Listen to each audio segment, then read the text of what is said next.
Mula nang makipaghiwalay ang nobya ni Marvin sa kanya, tuluyan na nitong pinabayaan ang kanyang sarili. Hindi na ito pumapasok sa trabaho. Wala na itong ibang ginagawa kundi ang mag-inom ng mag-inom. Baon na nga siya sa utang sa tindahan ni Aling Marites, pero walang pakialam si Marvin doon. Ang gusto niya lang ay makalimot sa lahat ng kanyang iniisip. Walang iyang Diyos, ayan. Kung sana sinabi niya nung una pa lang na gusto niya ng lalaki mapere, di sana nagsindikato na ako para madali akong yumaman. Lintik na yan. Porque maliit lang ang sahod ko iniwan na ako. Palibhasa, lumaki sa pamilyang nagbibigay ng gusto niya Buwisit! Tinapik siya sa balikat ng kaibigang si Weweng. Nasa loob sila ng beer house noong mga sandaling yon. Maganda na nga na habang hindi pa kayo kinakasal nalaman mo ng gano'n ang gusto niya, di ba? Kaysa naman kasal na kayo tapos bigla kanyang niloko. Mas masakit yun. Masakit pa rin. Kahit anong gawin ko, masakit pa rin. Hindi ko siya makalimutan O sige pre, ganito na lang. Kita mo yung mga babaeng sumasayaw sa stage? Mamili ka dyan, akong bahalang magbayad. Lumagok na muna ng alak si Marvin. Pagkatapos ay parang tangang tumatawa. Iniinsulto mo ba ako, pare? Ako? Papatrol sa mga ganyan? Ang papangit ng mga yan Kita mo yung isa mukhang aswang.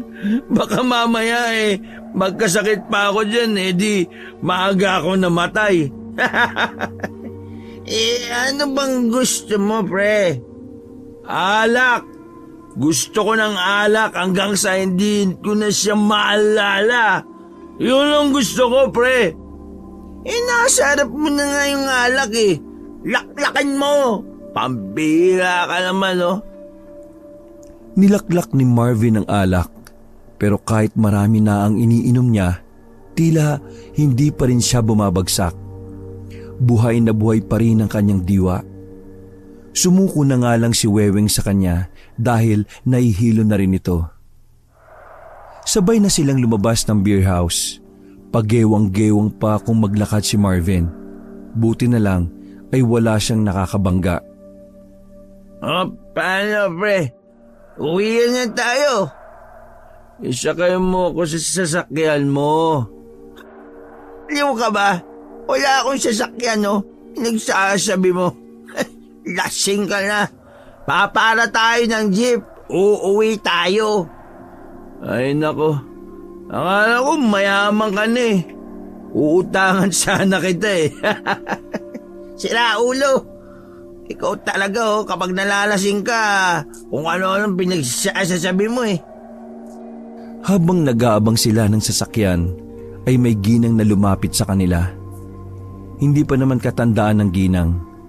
Sa palagay nilang dalawa ay nasa edad 40 pa lang yon. Hindi rin naman mukhang pulubi, pero nagulat sila nang bigla yung manghingi ng barya. Mga iho, baka may barya kayo dyan. Pambili lang ng pagkain. Ha? Barya? Pambili ng makakain? Bakit? Wala nang mabibili sa barya ngayon. Meron ako dito, papel. May panukli ka ba? O meron ka bang Gcash dyan? Gcash ko sa'yo yung ano ko sa'yo, ibibigay ko sa'yo. Gusto rin sanang matawa ni Weweng pero pinigilan lang niya ang kanyang sarili. Uy, baala kang tanga. Kung wala kang ibibigay, huwag ka nang mantrip.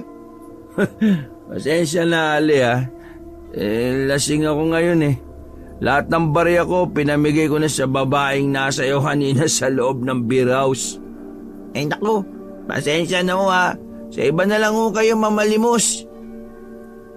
Tumingin kay Marvin ng diretso ang Ali. Mapungay naman ang mga mata ng binata na tumingin din sa Ali. Bakit ganyan ka makatingin? Gusto mo ko, no? Uy, gusto niya ako. Ay, nako, Ale. Broken pa ako ngayon eh. Can you fix my heart po ba? Binatukan na ni Weweng ang kaibigan niya. Aray! Ano ba? Natahimik silang dalawa nang biglang magsalita ang babae. Ikaw, tama, ikaw. Ikaw ang matagal nang hinahanap ng mahiwagang punyal. Ikaw nga ang magtutuloy ng nasimulan ng dakilang manunugis. Ha? Anong pinagsasabi mo, Ale? Kakanood mo yan ng Pedro Penduko eh. Sa tamang panahon, sa kabilugan ng buwan, ipagkakaloob sa iyo ang punyal. Naglakad na rin palayo ang babae. Nang tingnan nila yon, ay bigla na lamang tung naglaho. Nakadrug si ata yun eh. Punyal-punyal yung pinagsasasabi nun. Ikaw naman kasi pinagtripan mo eh. Biruin mo, pagbibigay ka ng limos Gcash, wala kang pambiling pagkain eh, cellphone pa. Ikaw talaga oh, kaya yan, pinagtripan ka rin tuloy. Nang may mapadaan na jeep ay saka na rin sila sumakay. Nakauwi naman sila ng ligtas sa kanilang barangay. Inahatid pa nga ni Weweng ang kaibigan niyang si Marvin. Hindi na kasi kaya ni Marvin maglakad mag-isa. Gegewang-gewang dahil sa kalasingan at antok. Baka pag iniwan ni Weweng ang kaibigan, hindi makarating to sa kaniyang bahay. Papano? Lalakad ng isang hakbang, 4 na hakbang patalikod. Kaya sinamahan na niya. Ay Diyos ko naman tong batang ito ah. Lasing na naman. Pasensya ka na Weweng ha. Ikaw na naman ang inabalan nito. Inihiga ni Weweng ang binatang si Marvin sa sofa. Naku, wala po yun tita. Siyempre mag-best friend kami kaya dadamayan ko siya. Intindi na lang po natin si Marvin. Nakakaawa rin po kasi. Masakit po kasi talaga yung malo ko. Eto kasing kaibigan mo, mahilig sa maganda na pangit ang ugali. Teka, kumain ka na ba? Ay, tapos na po ako. Sige po, mauna na po ako. Medyo nakainom na rin po kasi ako eh. Ay sige, maraming salamat ha. Kumaway pa si Weweng habang papalayo ito. Napailing na lamang ang ginang na si Martha habang nakatingin sa kanyang anak. Ay nako, kung nabubuhay lang ang lolo mo, hindi kanya hahayaang ganyan. Hindi yun papayag na ang tagapagmana ng kanyang landas ay hindi nagtitino. Kinabukasan ng magising si Marvin ay bahagya pang masakit ang kanyang ulo. Hindi niya alam kung papaano siya nakarating sa kanyang silid sa sobrang kalasingan. Nakahawak pa siya sa ulo nang lumabas.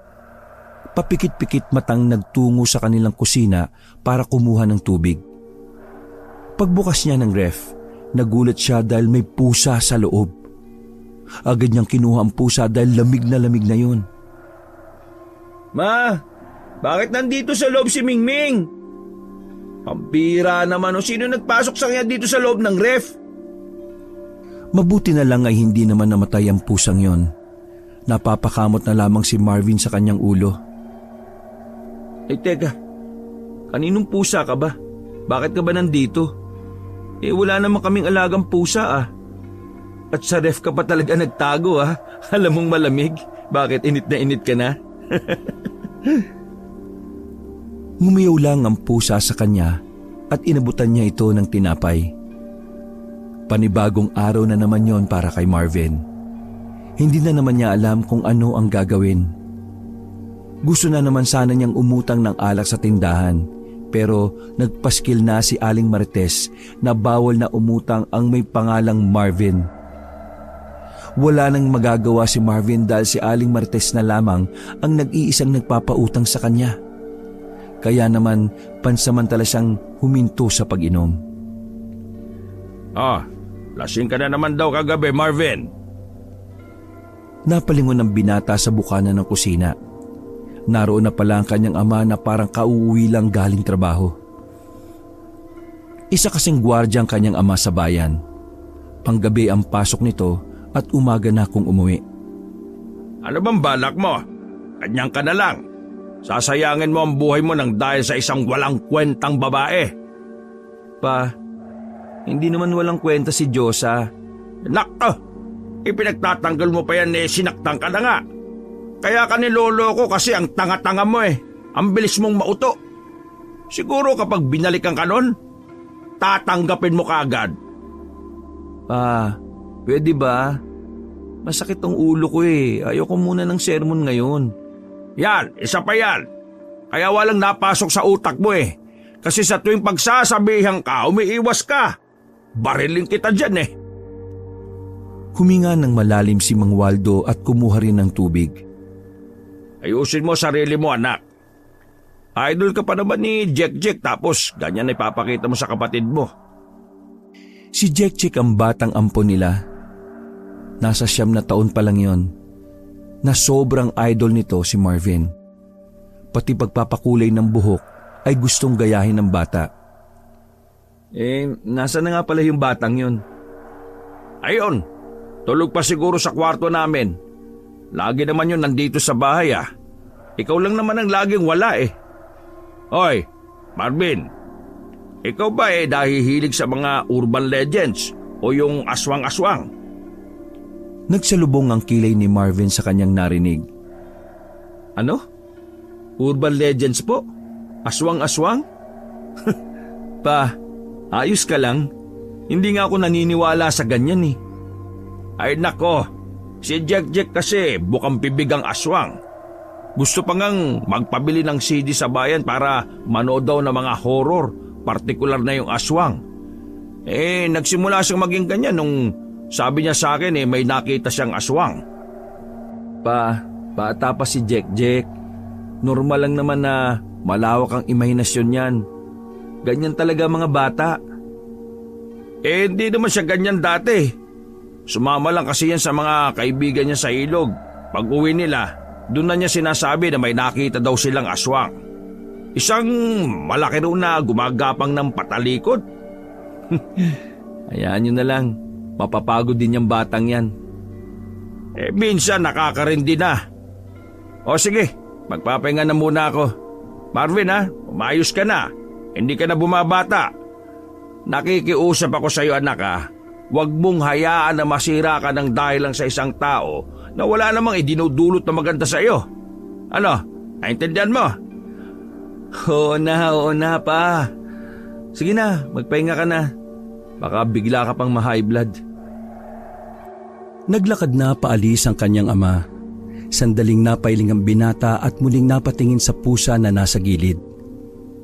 Kung makatingin ka naman, akala mo naman, naintindihan mo yung pinag-uusapan namin. Lumabas ka na nga. Diyos ko, kapag nakita ka ni Jack, malalamog ka kakalaro. Himala ang araw na yon para kay Marvin. Malinis ang kaisipan niya. Maliwalas din ang kanyang mukha. Naiisip niya pa rin ang dating kasintahan. Pero kahit na ganun kasakit, marahil nakatulong din talaga ang ilang araw niyang paglalasing. Ang kaso nga lang, naubos ang lahat ng kanyang ipon. Himala rin ang araw na yon dahil sa wakas, pumasok na sa isipan ni Marvin ang maghanap ng trabaho. Bigla na lamang niyang napagtanto na nagiging pabigat na siya sa kanilang pamilya.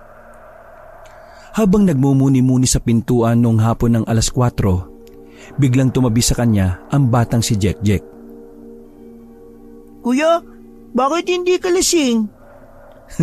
Ganda ng tanong mo Sarap mo pektusan sa puyo Kuya, nakakita ka na ba ng aswang? Oo, kausap ko ngayon. Mukha kang aswang Baka ikaw. Kaya kay iniwan ni Ate Diyosa kasi mukha kang aswang Tumawa ng malakas ang bata, pero natahimik ito nang biglang ipatikim ni Marvin ang manamis-namis na kutos. Yan mahina lang yan, huwag kang maarte. Pero kuya, naniniwala ka nga ba sa aswang? Huy, ikaw, tigilan mo na nga yung weirdong bagay na yan ha. Ang aswang pinagsasabi mo dyan. Walang ganyan no. Pero kuya, nakakita po kasi kami ng mga kalaro ko sa ilog nung paggabi ni. May lalaking gumagapang ng patalikod. Sira pala ulo mo eh. Gumapang lang ng patalikod, aswang na. Yung iba nga dyan patagilid gumapang hindi naman aswang. Ikaw, kabata-bata mo pa, ang weirdo mo na ha. Totoo ang sinasabi ko kuya. Nakita namin yung aswang. Totoo siya no? Ay nako, makinig ka Jack ha. Kung totoo ang aswang at kung totoong aswang nga yung nakita nyo, di sana kinain na kayo. Hindi lahat ng kakaiba sa paningin nyo aswang na. Baka hindi nyo alam, may kapansanan yung nakita nyo. Tapos, iisipan nyo na aswang kagad yun. Di ba ang sama-sama nyo kapag ganun? Totoo naman kasi nakita namin aswang. Napapakamot na lamang sa ulo ang binata. Ay nako Jack, tumigil ka na. Ayaw ko nang maririnig mula sa bibig mo yung aswang na yan ha. Mabuti pa magbasa-basa ka na lang ng libro. Malapit ka nang bumalik sa school no? Sandaling nanahimik ang bata. Nakatingin lang ito sa ibaba. Alam mo, para matuwa ako sa'yo, ipagtimpla mo na lang ako ng kape. Dali, timpla mo ko. Matamis na kape? Hindi, gawin mong maanghang. Ibig ko sabihin, dadamihan ko ba ng asukal? Yung sakto lang. Sumapit ang gabi at naging abala si Marvin sa pagluluto ng kanilang kakainin. Nilibang na lamang niya ang sarili sa pagluluto. Nang sa ganon ay mawala sa isip niya ang babaeng si Josa. Kahit papano ay nakatulong naman yon sa kanyang sarili. Jack, tawagin mo na si mama kina Aling Puring. Sabihin mo mamaya na chismisan kakain na ka mo. Sige po kuya. O talagang batang to, laging hyper. Nakadroga siguro. Inihanda na ni Marvin ang kanilang kakainan. Nagulat pa nga si Aling Martha dahil sa paghahanda na ginawa ni Marvin. Isang malaking himala para sa ginang ang nangyayari. Ganyan nga anak, tama ginagawa mo. Di ba Jack? Mas masaya kapag ganito kuya mo, di ba? Mas masaya po kapag lasing siya kasi walang ganong nag-uutos. Huy, bibig mo ha. Utusan kita dyan Nagsimula na silang kumain. Madaldal ang nanay ni Marvin. May nasagap na naman kasi itong chismis. Matapos nilang kumain ay pinaghugas na rin ng plato ni Marvin si Jack. Wala namang nagawa ang bata kundi umiyak na lang. Nagpaalam si Marvin sa kanyang ina na lalabas lang. Yayayain niya si Weweng na tumambay uli. Habang tinatahak ang daan, may nakasalubong na naman si Marvin na isang babae. Pamilyar sa kanya ang babae, pero hindi niya maalala kung saan niya yon nakita. Marvin, ngayong gabi na ang itinakda para sa iyo. Ikaw ang pinili ng samahan. Ikaw. Nagsalubong ang kilay ng binata. Weirdo para sa kanya ang sinabi ng isang taong hindi naman niya kilala. Teka, sino ka ba? Paano mo nalaman yung pangalan ko? Ihanda mo ang sarili mo. Nasa kamay mo ang responsibilidad. Ay nako, bahala ka nga sa buhay mo. Ikaw lang nakakaintindi ng sinasabi mo Alam mo, may kamukha ka. Natahimik ang babae at naghintay ng sasabihin ng binata. Mukha kang tanga. Naglakad na ng mabilis si Marvin. Napapailing na lang siya dahil sa babae. Palagay niya ay may saltik sa utak ang babaeng yon, kaya hindi na lamang niya pinansin. Wala si Weweng sa bahay nito nang makarating siya roon, kaya naman pumunta na lamang siya sa bilyaran. Doon lang naman kasi tumatambay si Weweng kapag wala ito sa kanila. Naabutan ni Marvin si Weweng na nanunood doon habang nagyoyosi. Uy! Tinapik pa niya sa balikat ang kaibigan. Uy Karen, bakit? Naglalaro ka ba? Nakita mo bang may hawak akong tako? Kaya nga nagtatanong, di ba? Eh bakit nga? Magtatanong lang sana ako kung may alam kang pwedeng pasukan na trabaho. Nanlaki ang mata ni Weweng. May kakaibang saya na bigla na lamang nabuhay sa kalooban ng binata. Hindi makapaniwala si Weweng na sa wakas mukhang magtitino na si Marvin. Putya ka pre, nilalagnat ka ba? Gusto mo pa-check up muna kita? Pre, ikaw ba yan? O sinasapian ka no? Para ka naman tanga eh. Gusto ko lang naman magtrabaho na ulit para hindi ako pabigat sa amin. Ay naku po, Diyos ko po. Maraming salamat at ginising niyo na po ang katangahan ng kaibigan ko. Uy, ano? May alam ka ba? Eh sa pagkakaalam ko, may bakante na trabaho sa amin. Day off ko kasi ngayon eh. Pero bukas, sumabay ka sa akin. Ano nga ulit trabaho mo? Langya ka. Kaibigan mo ako, hindi mo alam? Sa imbakan kami ng karne. O di sama mo ako bukas ha. Kailangan ko na talaga magtrabaho eh. Para naman makakalimutan ko na rin si Diyosa. Kaya mo na yun pre. Malay mo, may makilala kang babae na mas maganda at mas matino. Nahinto ang usapan ng dalawa nang may mapadaan na naglalako ng balot. Tinawag nila ang tindero. Bumili sila ng dalawa. Pangiti-ngiti pa sa kanila ang tindero. Medyo kakaiba ang ngiti nito. Kaya nailang silang dalawa. Hindi na lamang nila pinansin ng lalaki. Pagkatapos nilang magbayad ay umalis na rin ang magbabalot. Kakainin na sana nila ang balot nang biglang may dumating na ginang. Kinuha nito ang balot na siya rin namang ikinagulat ni Marvin at Weweng. Uy! Ali! Amin yan! Bili ka ng sayo no? Huwag niyong kainin ang balot na ito. Delikado. Ibalik mo nga yan sa amin. Teka, ikaw yung kanina. Bakit ba ang kulit mo? Pre, yan din yung sa tapat ng beer house. Yung namamalimos na babae na weirdo yung pinagsasabi. Ah, oo. Ikaw nga yun, tama. Ikaw nga. Eh Ali, baka pwedeng amin na yung balot namin. Binili namin yan eh. Hindi pwede. Hindi nyo alam kung ano ang laman ng balot na ito. Wala kayong alam. Sisiw po laman yan, itik. Ano pa ba? Dragon? Dinosaur? Nagulat sila nang ibagsak ng malakas ng babae ang balot sa semento. Nasira ang shell ng balot. Kinabigla ng magkaibigan na kanilang nakita dahil may mga lumalabas na malalaking uod na naroon. Pusang gala! Ano yan? Tila nanlilisik ang mata ng babae nang muli itong magsalita. Balak kayong yang gawin ng tinderong yon. Wala kayong alam? Ano raw pre? Ampaw? Bingi ang putik. Yanggaw daw.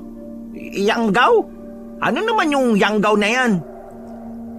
Ang yanggaw ay isang pamamaraan ng aswang gamit ang mga pagkain para gawing aswang din ang normal na tao. Sa oras na kainin nyo ang pagkain na mula sa kanila, sa loob lang ng 1 hanggang 3 araw, magiging ganap na aswang na kayo. We, hindi nga. Alam mo, pareho kayo ng kapatid kong maliit. Weirdo kayo pareho. Mag-ina ba kayo? Seryosohin nyo ang sinasabi ko, lalo ka na Marvin. Dahil nasa mga kamay mo ang kinabukasan ng mga taong narito. Wow ha? Bakit ako? Ako ba mayor dito? Ale, umalis na nga lang po kayo. Hindi po namin kayo maintindihan eh. Ngayong gabi, magbabago na ang buhay mo, Marvin. Sa ayaw at sa gusto mo, ikaw ang nakatakda. Ikaw ang magmamana at susunod sa yapak ni Mateo. Nagmamadaling maglakad ang babae paalis. Napatingin na lamang si Weweng sa balot na inuuod na nasa semento. Gagi! Oh, bakit? Paano niya nalaman yung pangalan ng lolo ko? Eh di ba dating albularyo lolo mo? Baka isa yun sa mga dating nagamot niya. Alam niya rin yung pangalan ko eh. Sino kaya yung tukmul na yun? Alam pre, Nakakabahala ba yan? Baka mamaya sobrang yaman pala ng lolo mo tapos ikaw ang tagapagmana. Sira ulo. Namatay nga si lolo ng walang bagong damit eh. Kaya malabo yung sinasabi mo. Ayos na yan. Ang malaga, iba na pumapasok sa isip mo. Hindi na mawala sa isip ni Marvin kung ano ang sinabi ng babaeng yon. Isang malaking katanungan para sa kanya kung sino ang babaeng yon. Wala naman kasi siyang matandaan na may kilala silang ganon. Umuwi na lamang si Marvin sa kanilang bahay. Inayos na lang niya ang mga papel na kakailanganin niya sa pag-a-apply sa trabaho. Nasa sala lang sila noon at nakaupo sa sofa habang nag-aayos. Nasa kwarto na rin ang kanyang ina at kapatid kaya siya na lang ang naroroon. Mga ilang sandali lamang, bigla na lang may kumatok sa pintuan. Sino yan? Hindi niya agad binuksan ang pinto. Kapag kasi hindi agad nagsabi ang kumatok kung sino siya, hindi nila binubuksan. Noon kasi ay may ilang kalalakihan na gumagala sa kanilang lugar para lang manghimasok sa mga bahay. Muli na namang kumatok ang nasa labas. Sunod-sunod at mahabang katok. Naiiritan na nga rin si Marvin noon. Kaya naman tumigil na muna siya sa kanyang ginagawa. Tumango siya at sumilip sa butas ng pinto. Wala naman siyang nakikitang tao, pero kapansin-pansin na nakabukas ang kanilang gate. Saglit na pumunta ng kusina si Marvin. Kumuha siya ng itak sakaling may nag-aabang pala sa kanya sa labas. Pagbukas niya ng pinto ay umamba siya ng taga, pero wala naman palang tao. Sa halip, nakita niya sa tapat ng kanilang pinto ang isang maliit na baul. Kasing laki lang ng toolbox ng kanyang ama ang baul na yon. Kulay ginto ang baul at talaga namang kumikintab. Ha? Ano to? Tumingin-tingin pa si Marvin sa labas para alamin kung sino ang naglagay nun. Dahan-dahan pa niyang hinawakan ang baul. Naku, baka mamaya bomba to ha. Tinapat pa niya ang tenga niya sa baul. Nang wala naman siyang naririnig sa loob, kinuha niya ang baul at ipinasok sa loob. Ipinatong niya yun sa lamesa. Sinubukan niyang buksan pero hindi niya magawa. Wala namang nakalagay na kandado. Kaya nagtataka siya kung bakit ang hirap-hirap nitong mabuksan. Pupukpukin na sana ni Marvin ang dulo ng itak nang biglang dumating ang kanyang ina. Anak, wag! Oh, ma, akala ko tulog na kayo. Wag mong sirain ang baul ng lola mo! Nagtaka ang binata. Dahan-dahan niyang binitiwan ang hawak na itak at napatingin sa kanyang ina. Ano po? Baul to ni lolo? Paano yun mangyayari? Nasa labas ko ito nakita. Pagmamay-ari yan ng lola mo. Ngayon, binabalik na nila dahil sa tingin nila ito na ang tamang panahon para maging tagapagmana ka. Ha? Ano? Ang gulo eh. Akin na ang baul, bubuksan ko. Alam ko kung paano buksan yan. Iniabot ng lalaki ang baul. Nilapag naman ng ginang ang baul sa hita nito. Inilapat ni Aling Martha ang kanyang dalawang palad sa ibabaw ng maliit na baul. May binulong ang ginang sa hangin na hindi rin naman maintindihan ni Marvin. Maya-maya lang ay namangha si Marvin nang biglang magbukas ang baul na yon. Bumungad sa kanila ang bigas na naroon. Ma, bigas pala to. May pangsaing na tayo bukas. Hindi yan pangkaraniwang bigas. Dahil sa pamamagitan yan, napapanatili ang lakas ng punyal habang wala pa ang gagamit sa kanya. Punyal? Ma, ang weirdo mo rin no? Ikaw ba yan? Sige na anak, kunin mo sa ilalim ang punyal. Ikaw lang ang bukod tanging makakahawak niyan. Nag-aalangan pa si Marvin noon pero sinunod niya pa rin ang sinabi ng kanyang ina. Dinukot niya mula sa ilalim ng bigas ang punyal. Ilang sandali lang, nakuha na nga niya yon. Kulay pilak ang punyal at may nakaukit pang pangalang Mateo sa hawakan. Pagmamay-ari yan ng lolo mo. ang lolo mo ang kauna-unahang gumamit niya noon laban sa mga aswang. Napatingin ang binata nang marinig ang salitang aswang. Iritado siyang tiningnan si Aling Martha. Manaman, pati ba naman ikaw nagagaya na kay Jack? Anak, matagal ko nang itinatago sa iyo ito. Pero ito na ang tamang pagkakataon. Marvin, isang manunugis ng aswang ang lolo mo. Wala ka pa noong kinalaban nila ang mga aswang sa kapis. Totoo ang aswang, anak. Sa katunayan, nandito na sila sa barangay natin. Kaya nga ipinagkaloob na sa iyo ng samahan ng punyal na ito. Dahil ang tagapagmana lang ang makakahawak niyan at magagamit ng maayos. Ikaw lang ang kinikilala ng punyal. Ma, natatakot na ako sa iyo ha. Hindi ganyan ang pagkakakilala ko. Ha? Tila nakaramdam ng mahinang kuryente si Marvin habang hawak ang punyal. Ilang sandali lang ay nawalan na rin ng malay ang binata. Hindi naman nataranta si Aling Martha. Alam niya na normal lang ang ganon. Lalo pat nakikipag-isa na ang punyal kay Marvin. Pasensya ka na, anak. Pero ikaw talaga ang pinili ng punyal at ng samahan. Ikaw lang ang magliligtas sa napipintong masamang balak ng mga natitirang aswang. Ikaw ang tatapos sa nasimulan ng iyong lolo Mateo. Madaling araw na nang magising si Marvin dahil sa mga boses na naririnig niya. Nakahiga pa rin siya sa sofa noon. Paglingon niya sa kusina, naroon ang kanyang ama at ina. Hindi naman sobrang lakas ang pag-uusap ng mag-asawa, pero sensitibo kasi ang pandinig ni Marvin kapag natutulog siya. Bakit ba ang aga ng uwi ni Papa? Ano ka ba naman, Martha? Di ba nagkausap na tayo noon na hindi natin siya isusunod sa yapak ng papa mo? Akala ko ba ayos na ang usapan natin noon? Bakit ngayon parang hinihimok mo pa si Marvin? Hindi ko siya pinipilit. Sinabi ko lang sa kanya ang dapat niyang malaman. Ngayon, kung ayaw niyang gampanan ng pagiging manunugis, wala akong problema. Hahayaan ko siya kung ano ang magiging desisyon niya. Hindi yan ang sinasabi ko sa iyo. Ang sinasabi ko, hindi mo na sana sinabi pa.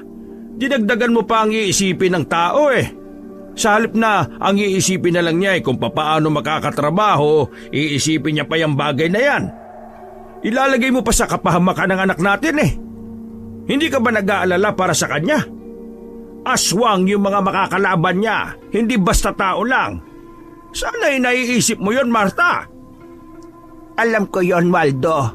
Kaya nga ang sabi ko, siya ang bahala kung tatanggapin niya o hindi.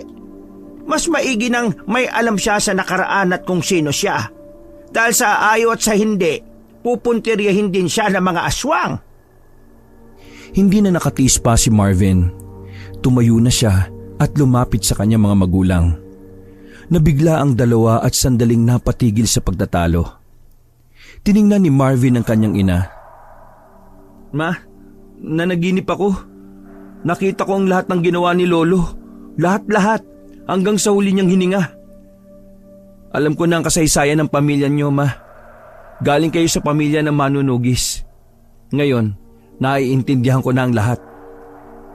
Mula nang mapaniginipan ni Marvin ang mga nangyari sa nakaraan, para bang nagbago ang ihip ng hangin para sa kanya. Ang dating hindi naniniwala sa aswang, sa isang iglap ay biglang naniniwala na. Tila ba may nagbago sa katauhan ng binata mula nang hawakan nito ang punyal. Pero Ma, hindi ko matatanggap ang responsibilidad na sinasabi niyo. Iba ang buhay na gusto kong tahakin. Gusto kong maging negosyante. Palagay ko, hindi ko mundo ang minsan ang naging mundo ni Lolo. Huminga ng malalim si Aling Martha. May kaunting pagkadismaya pero ngumiti lang ito sa kanya. Kagaya ng sinabi ko sa papa mo, hindi kita pipilitin. Kung ano ang desisyon mo ay igagalang ko. Tamang desisyon ng anak natin. Mas maganda nang umiwas sa gulo kesa pasukin mo ang ganyang mundo. Pero Ma, nagpapasalamat po ako kasi binago niyo ang pananaw ko tungkol sa mga aswang. Pasensya na po talaga ha. Lumapit na lamang sa kanya ang ina at niyakap siya nito. Ayos lang yon, ano ka ba? Maiintindihan ka rin naman ng lolo mo. Naglakad na paalis ang kanyang ina at pumasok na lamang sa silid. Kahit hindi magsabi ang ginang, ramdam ni Mang Waldo at Marvin ang kalungkutan nito. Anak, huwag kang makonsensya. Hindi masama na ikaw ang magtakda sa sarili mong kapalaran. Sana nga po, tamang desisyon ko pa. Tama ang desisyon mo anak, huwag kang mag-alala. Napasandal na lamang si Marvin sa gilid ng bintana. Wala pang ilang segundo, nagulat silang pareho nang biglang nabasag ang salamin ng bintana. May maruming kamay ang pumasok at dinakma sa lieg si Marvin. Nakita ni Mang Waldo ang mukha ng nasa labas kaya alam niya kung ano yon. Lintik! Aswang! Pilit tinatanggal ni Marvin ang kamay ng aswang sa lieg niya. Pa! Yung punyal! Akin na! Kukunin na sana ni Mang Waldo ang punyal pero paghawak niya sa punyal ay nakaramdam siya ng init. Napaso ang kamay niya. Lintik! Bakit mainit to? Buti na lang bumalik si Aling Martha. Kinuha nito ang baul kung saan naroon ang punyal. Hindi maaaring hawakan ng iba ang punyal. Tanging ang tagapagmana lang. Inabot na nito ang baul kay Marvin. Agad din namang nakuha ng binata ang punyal. Nang makabuelo ay sinaksak niya ang kamay ng aswang. Agad naman siya nitong nabitiwan. Tumakbo sila palabas para habulin ng aswang. Pero bigla na lang itong nawala. Ilang sandali lang, bigla na lang hinila si Mang Waldo patungo sa madilim na halamanan. Nakakapit si Mang Waldo sa ugat ng puno.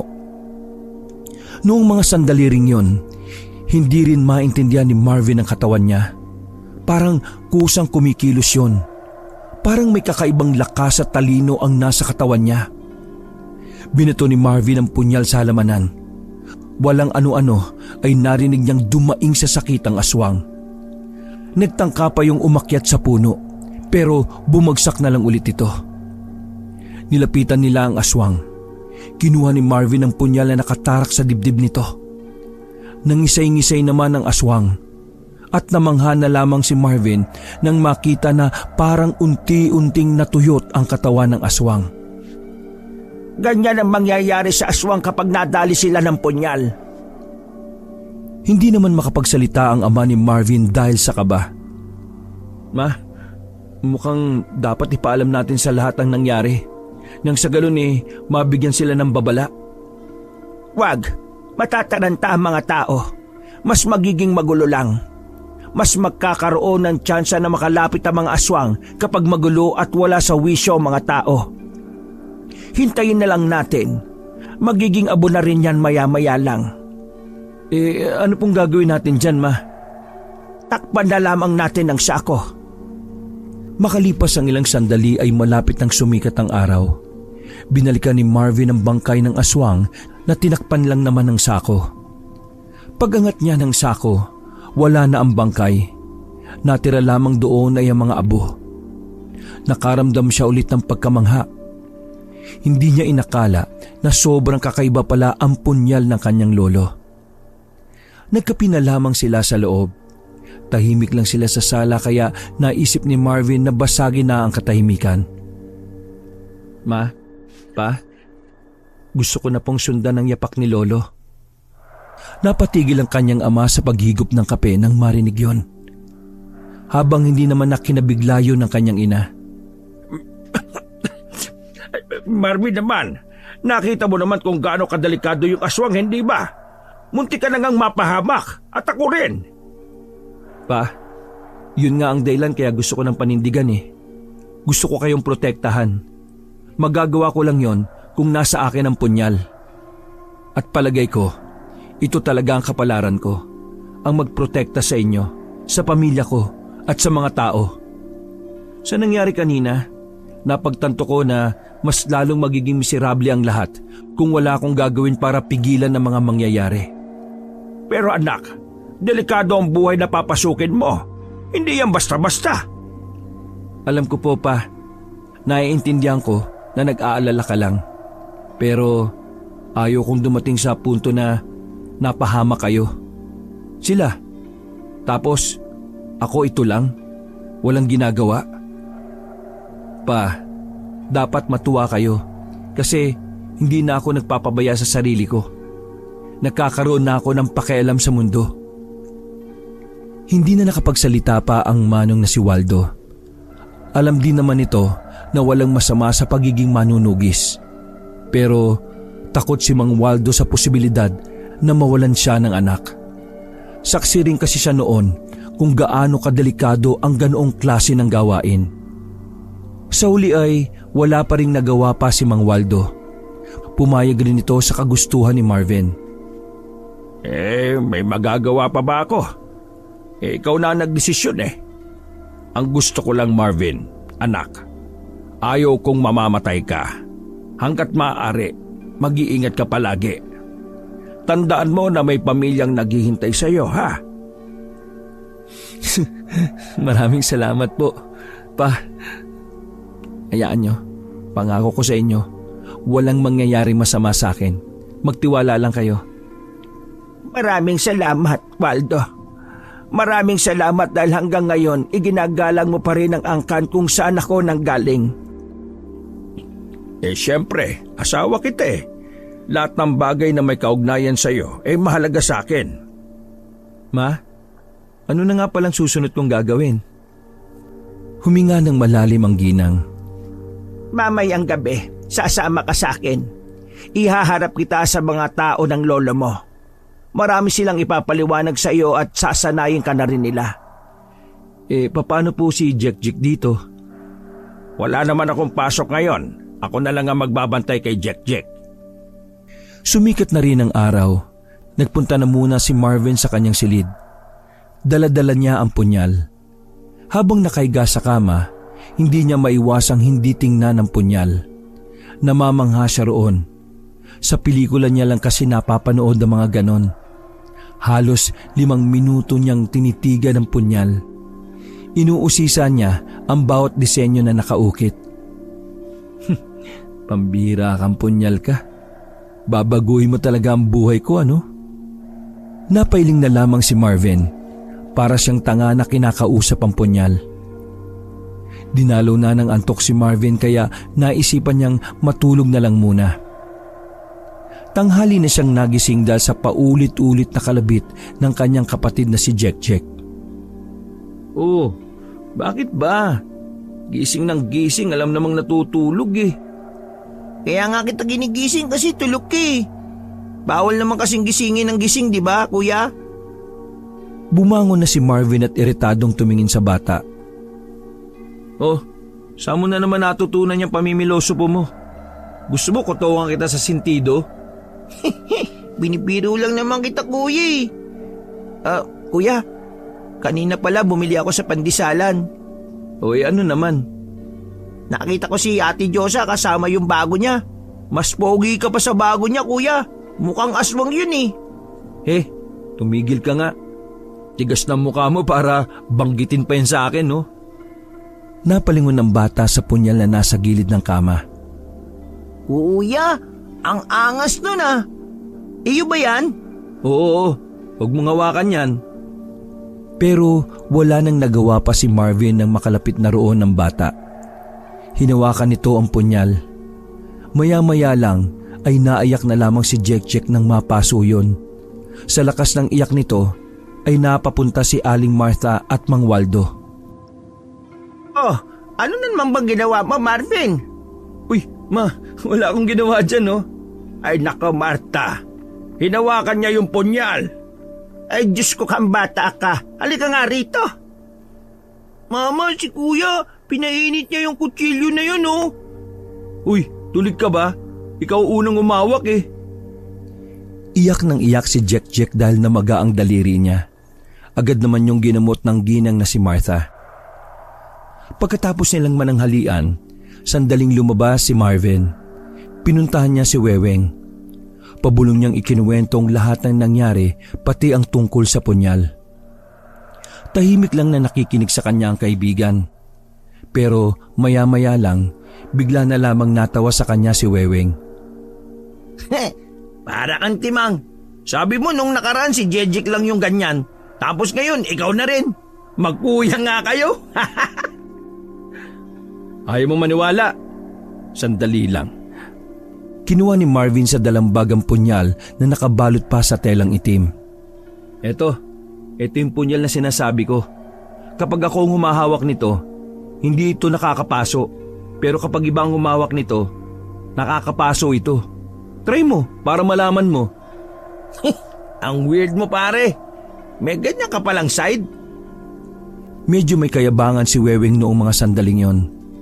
Walang pagdadalawang isip niyang inago kay Marvin ang punyal. Pero agad din naman niya itong nabitiwan nang maramdaman na parang humawak siya sa nagbabagang bato. Umusok pa ang kamay ni Weweng habang aray ng aray. Tawa naman ng tawa si Marvin sa mga sandaling yon. Anong ginawa mo? O bakit uminit? Oh, ngayon naniniwala ka na. Dinampot ni Marvin ang punyal at wala man lang itong naramdamang init. Tuluyan nang naniwala si Weweng sa sinabi ni Marvin. Maging ito ay nabibigla rin sa lahat ng mga nangyayari. Dahil ang dating broken-hearted lamang na kaibigan, magiging tagapagligtas na. Sumapit na ang gabi. Naganda na si Marvin para sa lakad nila ng kanyang ina. Dakong alas 7 pa lang ay lumarga na sila. Dala-dala ni Marvin ang punyal na isinilid niya pa sa kanyang bag na sakto lamang ang laki. Handa ka na bang makilalang ibang mga manunugis? Handa na ako, Ma. Pero kinakabahan po ako eh. Eh bakit ka naman kinakabahan? May bumabagabag ba sa'yo anak? Wala naman po. Naninibago lang ako sa mga nangyayari. Nitong nakaraan, payak-iyak lang ako kasi iniwan ako ni Diyosa. Ngayon, isa na akong manunugis. Eh, nape-pressure ka ba anak? Hindi naman po. Siguro, kailangan ko lang masanay. Ito na ang kapalarang pinili ko eh. Kaya dapat maging matibay at may paninindigan ako. Eh, huwag ka mag-alala. Nandito naman ako para gabayan ka. Hindi nagtagal ay nakarating na rin sila sa bukana ng kagubatan. Pinahinto ni Aling Martha ang tricycle na naghatid sa kanila. Pag-abot ng bayad ay saka na rin sila bumaba. Nasa kalsada pa lamang sila, natatanaw na ni Marvin ang mga ilan sa di kalayuan. Sa mga ilaw na yon ang kuta ng mga manunugis. Puntahan na natin sila at nang makilala na nila ang tagapagmana ng punyal. Huminga ng malalim si Marvin. Kabado siya nang maglakad na sila patungo roon. Hindi rin naman kasi niya alam kung paano siya haharap sa mga taong kikitain nila. Nang makarating na sila roon ay isang babae ang sumalubong sa kanila. Pamilyar ang mukha ng babae kay Marvin. Yon ang babae na nangungulit sa kanila ni Weweng. Sumaludo ang babae sa kanila. Maging ang iba ring nadadaanan nila ay nagbigay galang din. Ma, bakit sila yumuyuko sa atin? Hindi sumagot si Aling Martha at ngumiti lamang ito sa kanya. Mga ilang sandali lang, isang matandang lalaki naman ang dumating. Mas matanda pa ito sa nanay ni Marvin. Uugod-ugod na ang matanda, ngunit malinaw pa naman ang mga mata. Yun nga lang, may pagkabingi na rin. Maligayang pagbabalik, dating commander ng mga kababaihang manunugis. Nabigla si Marvin sa sinabi ng matanda. Hindi siya makapaniwala na yun pala ang posisyon ng kanyang ina. Ma, commander ka dati? Tumango lang si Aling Martha.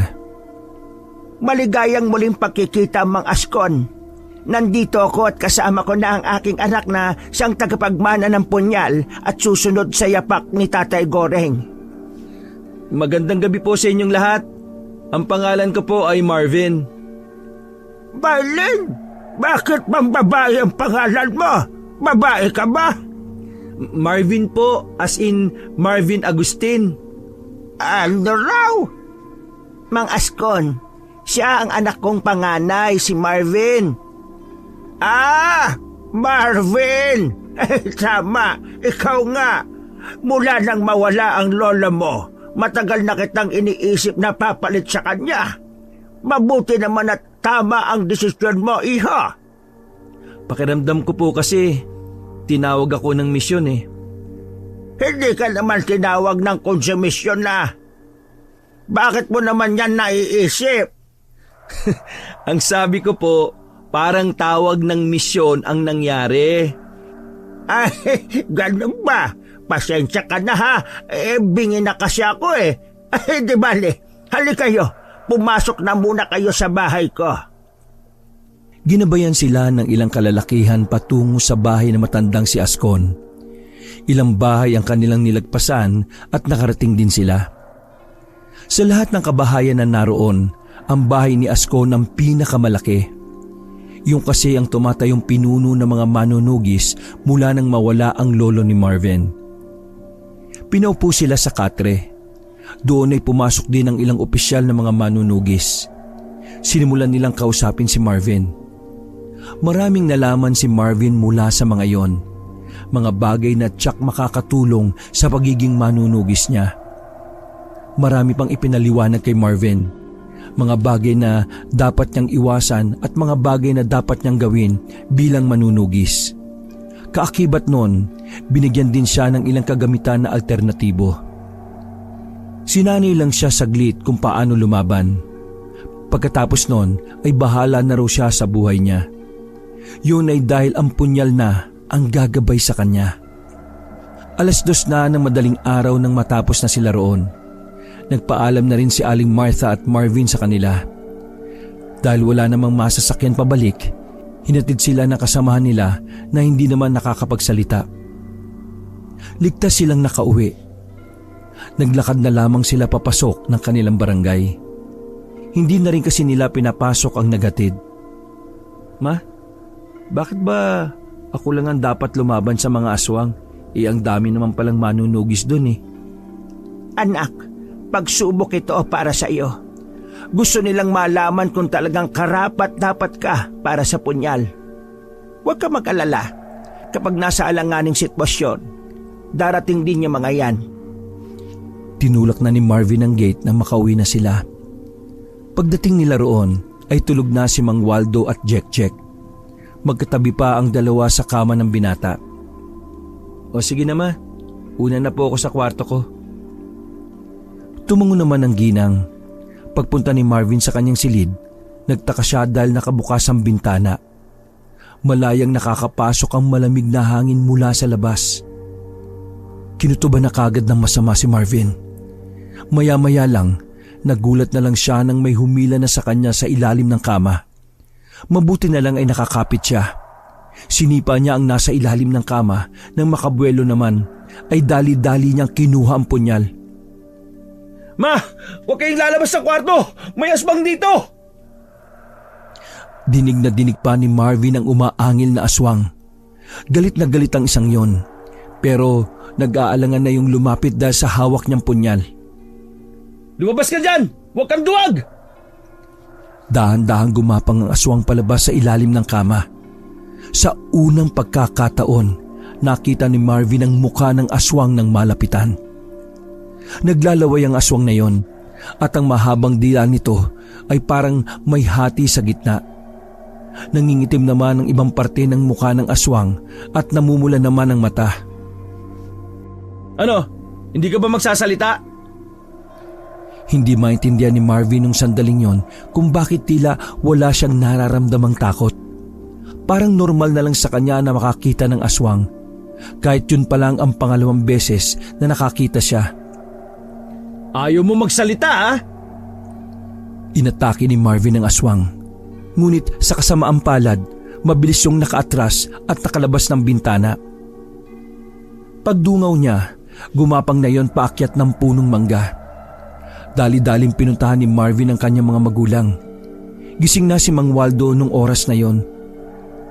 Ma, pa, dito lang kayo. Huwag na huwag kayong lalabas ha. Hahabulin ko lang yung aswang. Mag-iingat ka. Huwag mangingibabaw ang emosyon ha. Kailangan gumana ang utak mo para hindi ka mapahamak. Agad na lumabas si Marvin. Pinuntahan niya ang puno na ginapangan ng aswang. Pero nang tapatan niya yon, nakita niyang tumalon na yon patungo sa kabilang puno. Hindi nagpaawat si Marvin. Wala siyang pakialam kahit masugatan siya. Tumalon ulit ang aswang patungo naman sa silong ng isang bahay. Marahang nilapitan niyo ni Marvin. Nagulat na lang siya nang lumabas yon sa kanyang likuran. Tinulak siya ng malakas ng aswang. Tumilapon si Marvin sa bakuran. Nabitiwan niya pa ang punyal at 2 metro ang layo nun sa kanya. Nagubad ng damit ang aswang. Kukunin ng aswang ang punyal gamit ang damit na yon. Nang dadamputin na sana yon ng aswang ay bigla na lamang yung dumaing ng sakit. May palaso ng bumaon sa puwet nito. Pagtingin ni Marvin kung saan galing ang palaso, nakita niyang naroon pala si Weweng. Kunin mo na yung punyal, pre! Tumakbo ang aswang papunta naman sa likuran ng bahay. Ikaw pala yan, pre. Marunong ka pala niyan. Baliw! Sa amin unang pumunta yan, no? Akala siguro ng aswang na yon, doon ka nakatira. Tanga eh! Maraming salamat, pre, ha. Teka, habulin ko. Sasama na ako! Wag na, baka mapahama ka pa. Ikaw nga yung mapapahamak dun kung di ako dumating eh. Ay nako, bahala ka na nga. Sabay na naglakad ang 2 patungo sa likuran ng bahay na yon. Tiningnan nila ang bawat sulok, ngunit wala na silang nakitang aswang. Nakatakas na yata. Pre, ikaw pala talaga yata ang punterye. Kukunin nila yung punyal mo para wala ka ng palag. Yan nga rin ang iniisip ko eh. Naku, buti na lang talaga dumating ka. Kung hindi baka wala na sa akin yung punyal. Paano ba yan, pre? Kanang kamay mo na ako. Sira ulo. Ayaw kitang isama sa ganito, no? Ayaw kong mapahama ka pa. Pre, lahat ng bida may kanang kamay palagi. Isa pa, kita mo naman, marunong akong pumana, di ba? Kumbaga ako si Robin at ikaw naman si Batman. Teka, saan mo nga pala natutunan niyang pumana? Di kay mama, marunong siya nito dati. Hanip din ah. Naudlot ang sasabihin ni Marvin nang biglang may sumigaw na babae. May magnanakaw! May magnanakaw sa likod ng bahay namin! Mga kalugar! May magnanakaw! Nataranta na ang 2 nang marinig yon. Nagmamadali silang tumakbo at tumalon palabas ng bakuran. Malapit na naman ang bahay nila Marvin kaya nakabalik sila kaagad. Lintik yun ah! Iniisip pa na magnanakaw tayo? Baliw talaga yan si Aling Marites eh. Palibasa, hindi ko pa nababayaran eh. O tara, sa loob muna tayo. Pumasok na muna sila sa loob. Naabutan nila si Mang Waldo at Aling Martha na nasa sala. Ma, pa, nakatakas. Teka, bakit may dalang panayang si Weweng? Yung aswang po kasi, unang napadpad sa bahay. Kakasunod ko sa kanya, nakita ko si Marvin. Nakita ko si Marvin kanina na nakikipaglaban dun sa aswang. Ayun, tinira ko ng palaso. Sapul sa puwet eh. Baka hindi na makatae yun. Ma, sabi ni Mang Askon, isang pamilya lang naman ang makakalabang ko. Pero bakit parang pakiramdam ko ang dami-dami nila? Huwag ka masyadong mag-isip ng kung ano. Isang pamilya lang yon, pero sa ngayon, paisa-isa lang ang pagpaparamdam nila. Pero dapat mag-iingat ka pa rin ha. Ganun ba ma? Pwede ko bang isama si Weweng? Alam ba ng mga magulang mo yan? Lalo na ang mama mo ha, Weweng? Si mama lang nakakaalam. Siya pa nga nag-utos sa akin kanina na panain ko yung aswang eh. Sige, kayong bahala. Bukas ng gabi, maganda kayo ha. Kasi malakas ang kutob ko na naiinis na sila. Lalabas na sila sa lungga nila para gumawa ng hakbang. Itutumba ka nila anak. Ano ba ang pwede natin gawin, Martha? Wala. Hayaan natin si Marvin. Nahihibang ka na ba? Nalalagay na sa alanganin ng buhay ni Marvin tapos wala tayong gagawin? Hindi niya mailalabas ang potensyal niya kung aasa lang siya sa atin. Ang gagawin lang natin ay ingatan ng mga sarili natin. Nang sa ganun hindi tayo maging pabigat.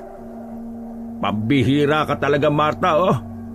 Magtiwala ka sa anak mo. Hawak niya ang punyal. Pa, ayos lang po ako. Kalma ka lang, relax. Kapag ikaw namatay na kalma lang ako, ewan ko sa'yo. Huwag po kayo mag-alala. May kanang kamay naman po siya na magaling sa... Isa ka pa. Kapag namatay ka, kalma lang ako. Napakamot na lamang uli si Marvin at Weweng. Sa oras na yon ay hindi na pinauwi ng mag-asawa si Weweng. Doon na nagpalipas ng oras si Weweng. Naglatag lang sila ng banig sa sala. Nang sa ganon ay mas makapagbantay ng maayos si Marvin. Kinabukasan, kasakasama na ni Marvin ang kanyang kaibigan na si Weweng. Naganda na sila para sa gagawin nilang pagpunta sa mismong bahay di umano ng mga aswang. Nakatanggap kasi si Marvin ng tip mula sa samahan kung saan matatagpuan ang sinasabing lokasyon. Alam naman na pala nila bakit hindi na lang sila ang gumawa. Nasa sala sila noong hapon na yon. Hinihintay lang nilang mag-alas 5 bago sila lumarga.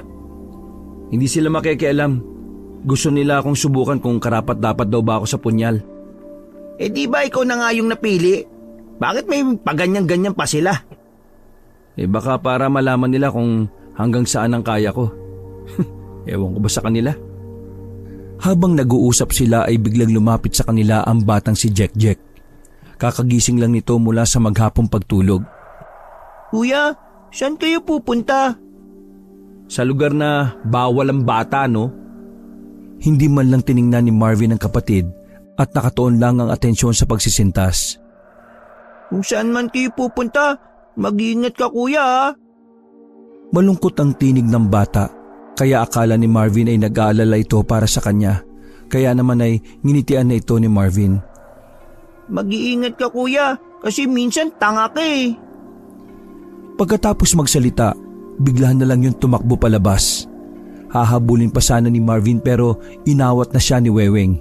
Oo, papatulan mo pa yung bata. Ikaw talaga oh. Bumuntong hininga na lamang si Marvin. Nangako siya sa kanyang sarili na makakabalik siya ng buhay para lamang kaltukan ang kanyang kapatid. Makalipas ang ilang minuto ay sumapit na rin ang alas 5. Nagpaalam na si Marvin sa kanyang mga magulang. Palubog pa lang ang araw, lumakad na rin sila. Daladala ni Marvin ang mapa na mula kina Mang Askon. Isang mapa na hindi rin naman gaanong maintindihan ni Marvin. Habang nasa tricycle ay pilit nilang inuunawa ang mga palatandaan na naroon. Pero wala talaga silang maintindihan. Basta ang sabi lang sa kanila ni Aling Martha, bumaba sila sa tapat ng isinarang kalye. Diretso lamang ang daan papasok ng kagubatan. Nandito na tayo.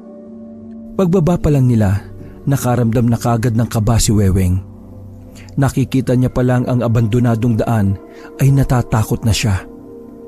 Alas 9 ng gabi ang tinakda nilang oras para puntahan ako sa bahay. Uunahan na natin sila ngayon. Uy, Weng, nakikinig ka ba? Ha? Ang sabi ko, Hotdog? para ka naman tanga eh. Umuwi ka na nga. Tinadaan ko lang sa ganito kasi sa totoo lang, natatakot na ako eh. Pero hindi kita iiwan pare. Kailangan mo ng magaling na kanang kamay eh. Sigurado ka ba? Putlang-putla na yung mukha mo. Uminom ka nga muna ng tubig. Tumigil muna sandali para pakalmahin si Weweng. Naninigas na rin kasi ang panga nito sa sobrang kaba. Ano? Ayos ka na?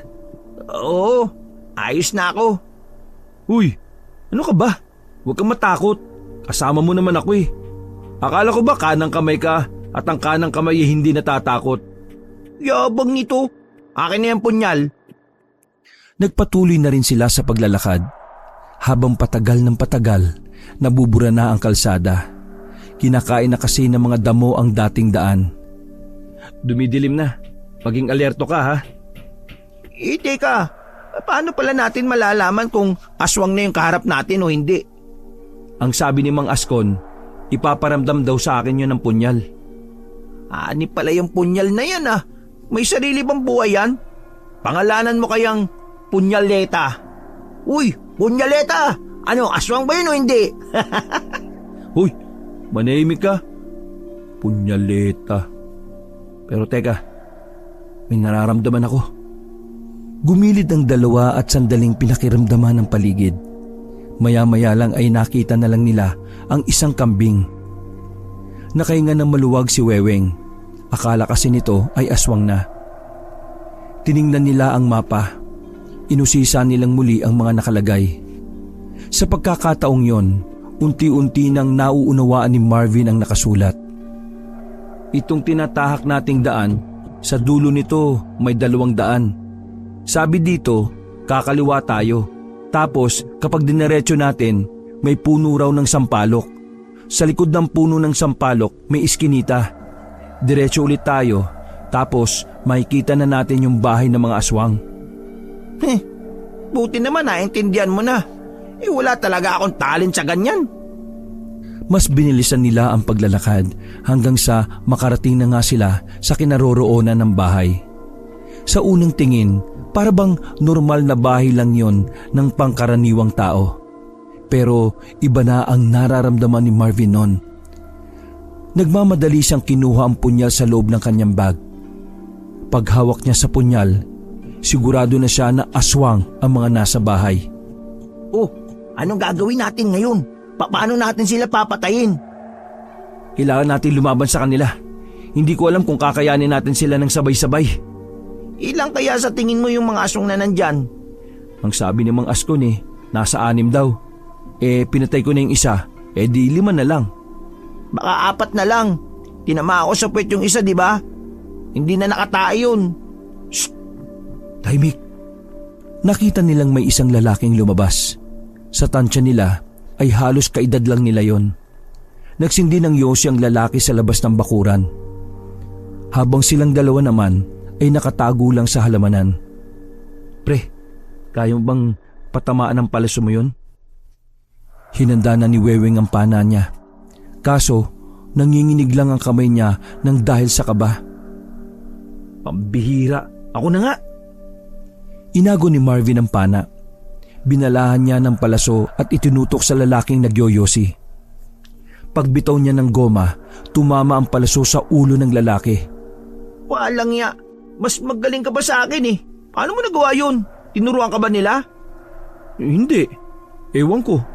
Pakiramdam ko, wala nang hawakan ko yung punyal Parang may nagbago talaga sa utak at katawan ko Gagi pre, lumalabas na yung iba. Agad na lumipat ng pwesto ang dalawa nang makitang may 4 na aswang ang lumabas. Ang isa doon ay iika-ika. Yun ang aswang na tinamaan ni Weweng sa puwet. Umalulong ang mga aswang nang makita nilang patay na ang kanilang kasama. Pero hindi nagpapigil si Marvin. Binalahan niya ulit ng palaso ang pana. Tiniran naman niya ang isa pang aswang na babae. Pagtumba ng babae, nagpulasan na ang mga aswang. O yan, 3 na lang sila. Nawala sila pre, kailangan natin mag-ingat. Itabi mo muna yung pana mo. Itak ang gamitin mo. Tagain mo kaagad kapag may papalapit. Tumango lang si Weweng bilang pagsang-ayon. Tahimik lang na nakiramdam ang dalawa. Nang maramdaman nilang may papalapit sa direksyon nila, inihanda na ni Marvin ang kanyang punyal. Nang ilang metro na lang ang distansya sa kanila ng aswang, tinakbo na yun ni Marvin at saka itinarak ang punyal sa leeg. Paghugot niya ng punyal ay nangisay-ngisay na ang aswang na yon. Weng, 2 na lang. Isa na lang pre, tinamaan ko yung isa. Pinana pala ni Weweng ang isa pang aswang na nakita niyang tumawid. Mukhang yung pinuno pa nila natira. Tara, lumapit tayo. Marahan at maingat ang ginawa nilang paglakad. Nang makalapit sila sa bahay, wala silang nakitang kahit na sino. Sumilip pa sila sa bintana, pero wala nang aswang sa loob. Mukhang natakasan na naman tayo Baka nandyan lang sa paligid. Naudlot ang sasabihin ni Weweng nang biglang may dumakma ng damit niya. Malakas siyang binalibag papunta sa kabilang banda ng bakuran. Pagtingin ni Marvin, ayun na pala ang pinuno ng mga aswang na taga roon. Ang kakapal ng mukha niyang lumusob dito! Oy Manong, inuunahan lang kita. Di ba pupunta kayo sa amin? Ako na lang ang pumunta para hindi ka na mapagod. Ikaw pala ang anak ni Mateo, ang tagapagmana. Apo ako, no? Apo! Nakatayo na si Weweng at nasa aktong aatake si Weweng pero bigla na lamang siyang dinakma ulit at hinagis. Weng, pahinga ka muna. Ako nang bala sa matandang... Bigla siyang sinipa na matanda. Tumilapon si Marvin sa mga drum pero hindi niya binitiwan ang hawak na punyal. Akala mo matatakot ako sa punyal na yan? Hindi mo ako mapapatay niyan! Umiinda sa sakit ng balakang nang tumayo si Marvin. Grabe to ha. Mukhang kakaiba tong matanda na to ha. Hindi ako matatalo. Lolo mo nga namatay na lang. Hindi ba ako napatay eh? Ibahin mo ako kay Lolo. Hindi kami pareho, no? May dinukot na kung anong powder si Marvin sa bulsa niya. Isinaboy niya yon sa matandang aswang. Dahil doon, napuwing ang aswang. Sasaksakin na sana ni Marvin pero bigla na lang gumapang paakyat sa bubong ng bahay. Ano? Bulag ka, no? Ginagalit mo talaga akong bagito ka! Nanlaki ang mata ni Marvin at Weweng nang makitang unti-unti nang nagpapalit ng anyo ang aswang na yon. Parang lumaki ng bagya ang katawan. Humaba ang nguso at tenga. Ganon din ang kuko. Sinubukan nilang panain pero hindi tumatalab ang pana. Pre, naging macho yung matanda. Ayaw tablan ng pana. Anong gagawin natin? Magtago ka muna pre sa likod ng puno. Akong bahala dito. Aliw ka ba? Bilis na! Napalood na ang isang tuhod ng aswang, kaya ang ginawa ni Marvin ay kinuha niya ang punyal at itinarak pa sa ulo ng aswang. Doon na tuluyang bumagsak ang pinuno ng mga aswang. Nang isa yun at kalaunan ay unti-unti na ring inagnas. Ha! Ang galing mo, pre! Pwede ka na maging kanang kamay ko! Loko, mamamatay ka pa sa ginagawa mo eh. Nakahinga na rin ng maluwag si Marvin. Nagtagumpay siyang patayin ang pinuno ng pamilyang aswang. Kahit sugutan siyang umuwi sa kanilang bahay, masaya si Marvin. Dahil sa wakas, wala ng aswang ang magbibigay ng panganib sa pamilya niya. At maging sa lahat din ng tao. Tuluyan ang kinilala si Marvin bilang bagong tagapangalaga ng punyal. Lihim siyang naging manunugis. At sa kanilang lugar, wala pa ring nakakaalam na minsan may mga aswang na nagparamdam. Wala pa ring nakakaalam na may isang Marvin na lihim na iniligtas ang nakararami laban sa mga kampon ng kadiliman. Wakas.